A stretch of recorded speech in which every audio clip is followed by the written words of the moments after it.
So it's November 22nd still, 1963, 10:15 in the evening. Captain Fritz is a little bit disappointed because this is what he does not have on Lee Harvey Oswald concerning the assassination of President Kennedy. This is what he does not have. He has no evidence that ties him to the rifle, does he? Okay? He's got no proof that the rifle that they have in their possession belonged to Lee Harvey Oswald, right?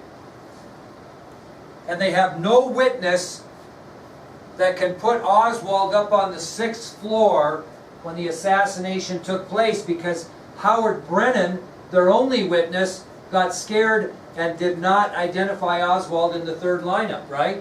So, I mean, Fritz really has nothing. But he takes a gamble. He takes a big-time gamble. And what he does at 11:26 p.m., 34 minutes before we go to November 23rd, what does Fritz do? Come on, taking a gamble. He already has arrested him. What's he going to do to him? He's already done that. What did he want to do by the end of the day? He wanted to charge him. Even though he has very scant evidence, at 11:26 p.m. on November 22nd, 1963, Lee Harvey Oswald is officially charged with the murder of President John F. Kennedy. You probably wouldn't do that today. Why? Because as soon as you were accused of something today, what would be the first thing you'd do? Get a lawyer. Well, Oswald hasn't even secured a lawyer yet. So they're going to take a gamble, and what Fritz is hoping is he can tie the rifle to Oswald pretty quick before somebody comes in and says, gee whiz, you don't have enough evidence, you got to let my guy go. That's the gamble he took. He wanted to charge him, and he did. They didn't even tell Oswald that he had been charged with the murder of the president. They did not tell him. He didn't even know. Well, we finally moved to November 23rd at 12:10 a.m.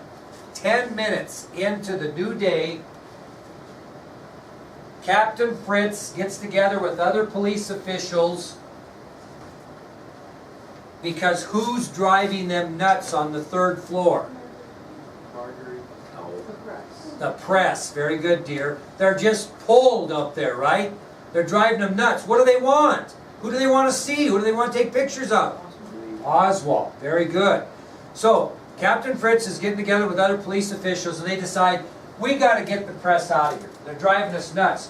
So what we're going to do is we're going to take Oswald back to that lineup room, but not have a lineup, just have him stand up there so the press can get their pictures and get out of our hair. So that's what they plan to do at 12:10 a.m. They're going to take Oswald to the lineup room. They're going to put him on display.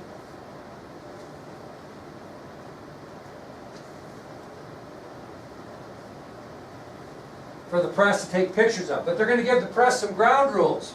Ryland, what can't the press do while he's standing up there and they're taking pictures of him? Talk to him. They can't talk to him. They don't want him talking to him. That's the ground rules. So police officials decide to take Lee Harvey Oswald to the lineup room so the press can take pictures of him. But the press is given ground rules that they may take photos, but no questions are to be asked of Oswald. So they take Oswald down there, and as soon as he gets on that platform in front of all those press, what does he do?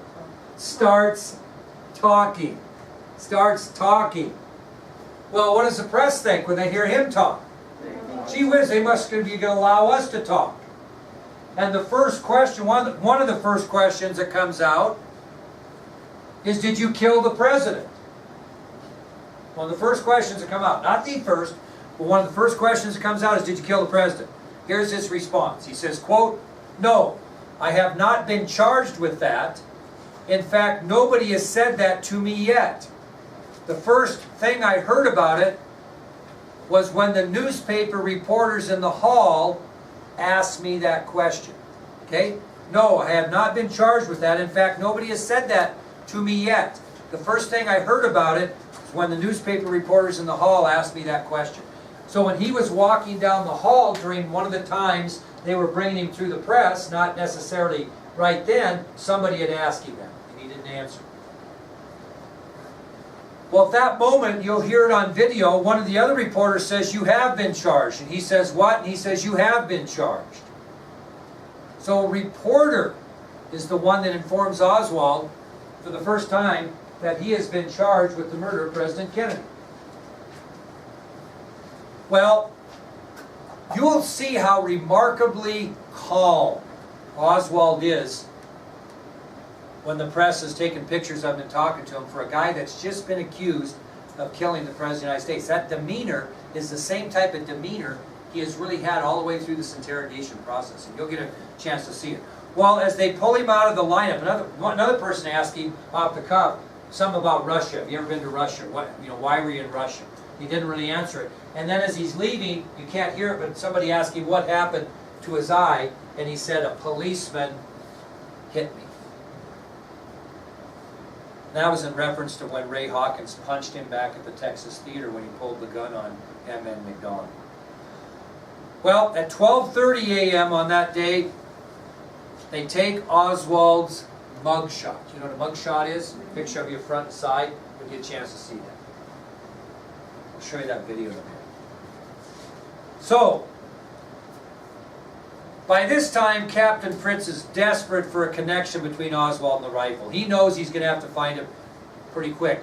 Well, he gets a humongous break the morning of November 23rd. A humongous break. Because the FBI has been looking also for a tie between Oswald and this rifle. And early in the morning on the 23rd, they find this tie between the rifle and Oswald.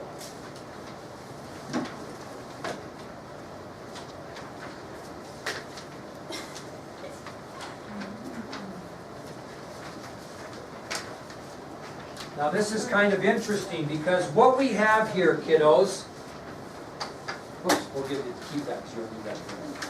What we have here, kiddos, right here, is a February 1963 issue of American Rifleman. This was like a Field and Stream or whatever you see today. Well, it just so happened in these days, they sold guns. You could order them right through the mail. And you have a picture of part of the cover of the American Rifleman, and you have a picture of the specific gun that Oswald ordered. Now, you'll say in a minute how we know that. Let's just take a look at the description. Does it look kind of like the one I had? Does it kind of look like the one that he used?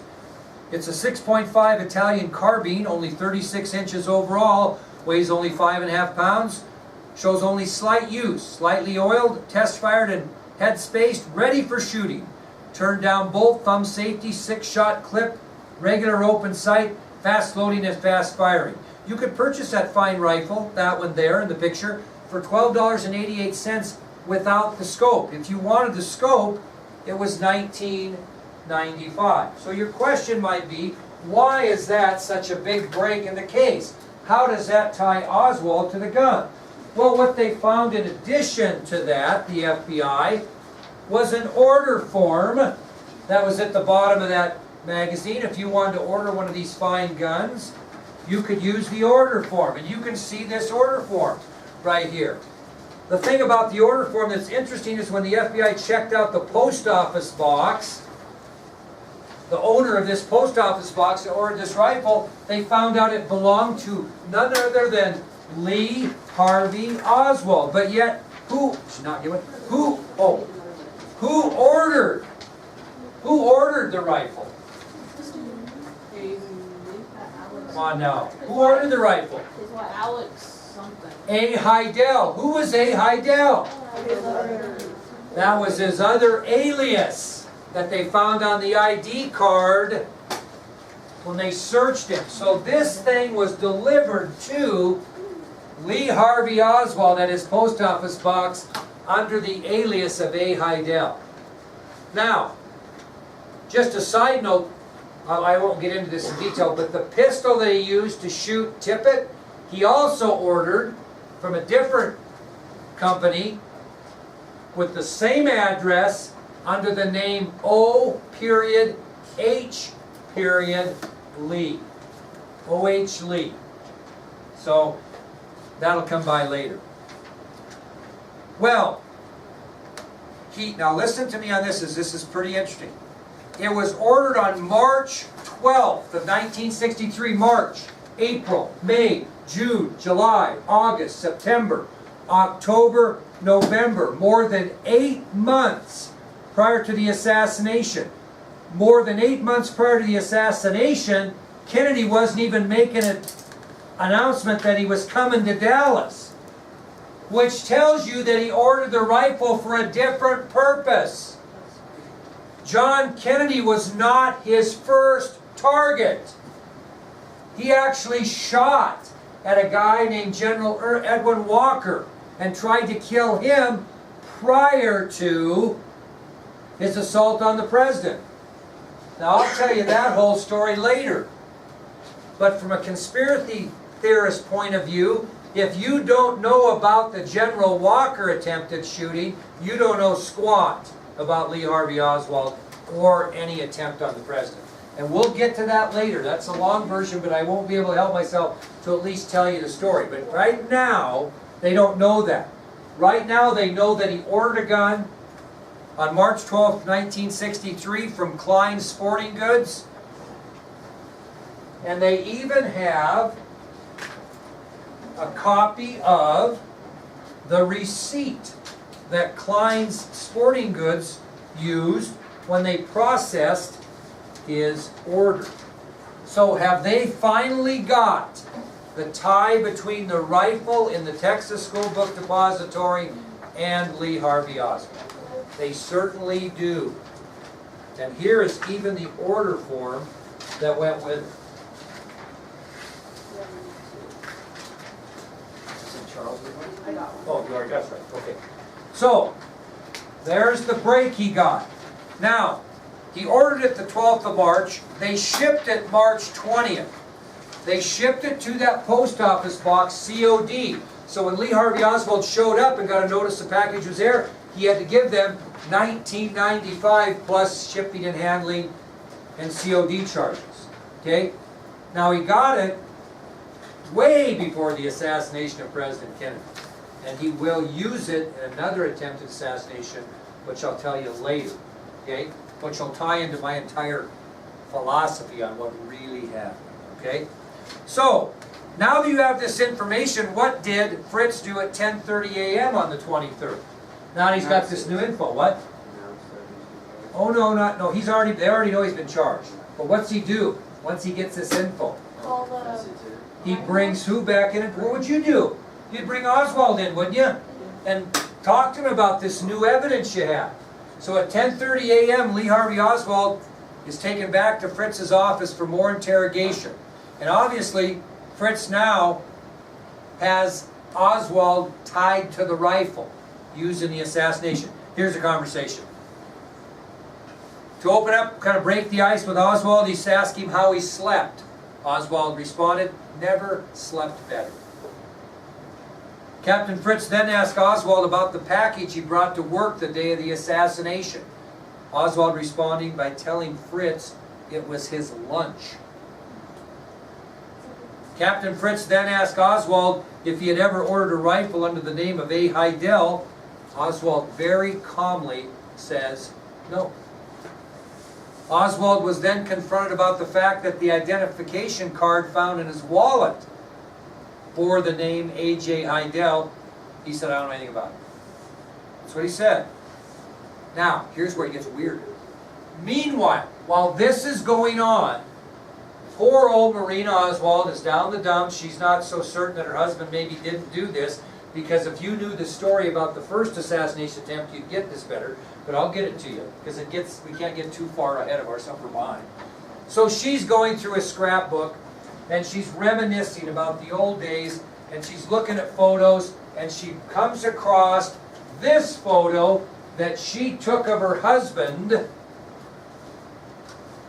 in the backyard of their apartment prior to their separation, when she went to Ruth Payne's and he went to the boarding house. And this is the picture that she took of him in that backyard quite a while prior to the assassination. Looks like Lee Harvey Oswald holding the rifle used in the assassination, the pistol he shot Tippit with on his side, and he's holding a communist newspaper called the Worker and the Militant. She took this picture of him. He posed for 2 different pictures, and she's got them right there in her scrapbook. So what does she do with those pictures? Because she fears if they get out, it'll implicate her husband in the assassination. She thinks she destroyed them. She folded them up and put them inside of her shoe so nobody would find them. She felt that was the best place to put them. She didn't.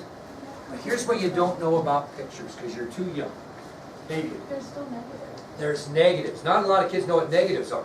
In my day, when I was your age, or even when I first took kids to DC, you took all these pictures with your camera. You wanted to have them develop. They gave you the pictures and the negatives in case you wanted to make other pictures. Well, what she didn't know is that the police had discovered one of these negatives and had taken it back to police headquarters when they had originally searched the paying residence. You remember that? They had the negative. They had the picture. They had the picture. We'll talk about that, that'll come up. At this point, Oswald's taken to a 4th lineup. I'm not sure why exactly they did this, because the witness here is going to be William Scoggins, that cab driver, remember I talked to you about during the slideshow, that he and Ted Calloway, did I tell you that story or no? After Ted Calloway, after Ted Calloway, the used car salesman, confronted Oswald after he shot Tippit, I think I forgot to mention this, another guy in the vicinity that saw it, that was driving by, was William Scoggins, who was a cab driver. So Calloway goes to the scene of the crime, which had already been called it in again, grabbed Tippit's pistol, hailed down William Scoggins as cab driver, and the two drove all over Oak Cliff looking for Oswald. Well, William Scoggins is the guy that's going to be the witness in this 4th lineup. And Oswald's coming in and he's complaining, the clothes you've given me make me stand out. You know, he just complained and complained. And of course Scoggins could see him do that because they're bringing him in for the lineup, right? Well, Scoggins takes one look at him and says, quote, "He can bitch and moan all he wants, but that's the man I saw." So now they have another eyewitness to the shooting, at least of Tippit. Well, at this point, Police Chief Jesse Curry makes the decision that they will transfer Oswald from the city jail, where he's been, down to the county jail, where he will stay until he stands trial, because he's been charged. That was not uncommon. You know, conspiracy theorists will say, oh, that was planned, because what happens during the transfer is what? Oswald gets shot. So they all cry about that. But that's what they did. So Curry wants to transfer Oswald from the city jail to the county jail at 4 o'clock that afternoon, the 23rd. But Jesse Curry doesn't want him transferred yet. Why? What does Curry still want to get out of him? Confession. Because it's easier in the trial if he does. So he and Curry, that would be Jesse Curry and Curry set together, and they decide they will move Oswald from the city jail to the county jail approximately 10 o'clock the next day, next morning. That's what they agree upon. Because Curry wants the rest of the day to see if he can get a confession on Oswald. Because what's he going to use against him the next time he talks to him? A picture. Saying, gee whiz, you don't own a rifle? You don't own a pistol? What the heck is this picture here? And who took this picture? I mean, that's what he's going to do. But he wants time to do that. So he says to Police Chief Jesse Curry, hey, let's not transfer him at 4 o'clock today. Let's transfer him tomorrow about 10 o'clock, sometime about 10 o'clock. And they said, okay, so that's what they agreed to do. Okay? Well, Oswald's going to be brought in for interrogation, and Fritz is going to use his final piece of evidence, which is the photo. He's going to show him the photo of him holding the gun, having the pistol on his side and the magazine. He's going to show him that. That's his plan. We'll tell you tomorrow how that conversation goes. In the meantime, I'm going to show you the original video from Oswald being taken into the lineup room and being confronted by the press. And I'll run it back several times because I want you to really listen carefully to the different questions that he is asked during this time. The video's only 2 minutes long, but I want you to hear it several times and be able to pick up everything the press said to him during that time.